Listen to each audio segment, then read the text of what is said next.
நம்முடைய இளைஞர்களுக்கு விளையாட்டு அரங்கம், உடற்பயிற்சி கூடமாக சேர்த்து வழங்கப்படும் என்பதையும்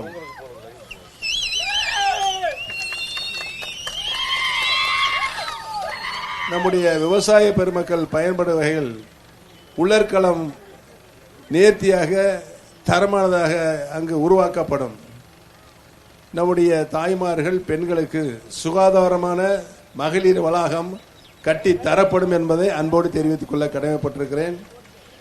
நம்மளுடைய வடக்கு தெரு மக்கள் பயன்பெற வடக்கு தெருவில் 1,00,000 லிட்டர் கொள்ளளவு உள்ள மேல்நிலை தொட்டி ஒன்று புதிதாக உருவாக்கப்படும் என்பதையும், சிவன் கோயில் முதல் தர்மபுரி சாலை வரை இணைப்பு சாலை, அதாவது சிவன் கோயில் முதல் தர்மபுரி சாலை வரை இணைப்பு சாலை வாய்க்கால் ஓரமாக போட்டு தரப்படும் என்பதையும், ஒருங்கிணைந்த கிராம அளவிலான அலுவலக கட்டிடங்கள், பஞ்சாயத்து ஆபீஸா, ஊராட்சி ஒன்றிய சிப்காட் வளாகத்தில் வேலை வாய்ப்பு நீங்க உருவாக்கப்பட்டிருக்கின்ற சிப்காட் வளாகத்தில் உருவாகி இருக்கின்ற அந்த வளாகத்தில் நம்ம இளைஞர்களுக்கு வேலை வாய்ப்பு அங்கு பெற்று தரப்படும் என்பதையும், பெரியோர்களே தாய்மார்களே,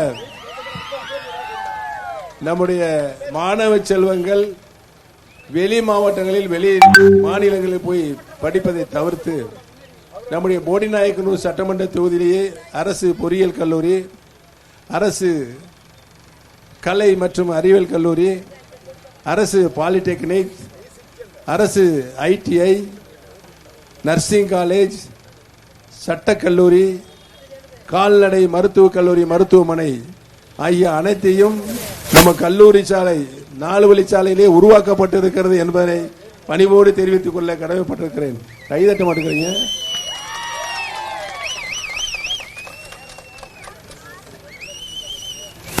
இந்த உரிமை தொகை நம்முடைய மகளிருக்கு சில பேருக்கு கிடைக்காத சூழ்நிலை இருக்கிறது, இங்கே கவனத்திற்கு கொண்டு வந்திருக்காங்க. ஆக இந்த உரிமை தொகை கிடைக்காத பெண்களுக்கு உறுதியாக உரிமை தொகை வழங்குவதற்கு நடவடிக்கை எடுக்கப்படும் என்பதை தெரிவித்துக் கொள்ள கடமைப்பட்டிருக்கிறேன். 5வது வரை இன்றைக்கு படிக்கின்ற நம்முடைய குழந்தைகளுக்கு காலை உணவு வழங்கி கொண்டிருக்காங்க. சாப்பிட்றாங்களா? சொல்லுங்கம்மா, சத்தமெல்லாம் பண்ணீங்க. தேர்தல் முடிந்தவுடன் 8ஆம் வகுப்பு வரை காலை உணவு வழங்கப்படும் என்பதை தெரிவித்துக் கொள்ள கடமைப்பட்டிருக்கிறேன். சரியா? ஆக மக்களுக்கு எது தேவையோ அதை தருகின்ற ஆட்சியாக நம்முடைய திராவிட மாடல் ஆட்சி மு.க. ஸ்டாலின் அவர்களுடைய மாண்புமிகு முதலமைச்சர் மு.க. ஸ்டாலினுடைய ஆட்சி நடைபெற்றுக் கொண்டிருக்கிறது என்பதை பணிவோடு தெரிவித்துக் கொண்டு, பெரியவர்களே தாய்மார்களே, உங்களுடைய பொன்னான வாக்குகளை நம்முடைய வெற்றி சின்னம் எல்லாம் சொல்லுங்க, இன்னும் சவுண்டா சொல்லுங்க. பெரியவர்களே தாய்மார்களே, உங்களில் ஒருவனாக இருந்து பணியாற்றி கொண்டிருக்கின்ற எனக்கு நம்முடைய வெற்றி சின்னமாம் உதயசூரியன் சின்னத்தில் வாக்களித்து அமோக வெற்றி பெற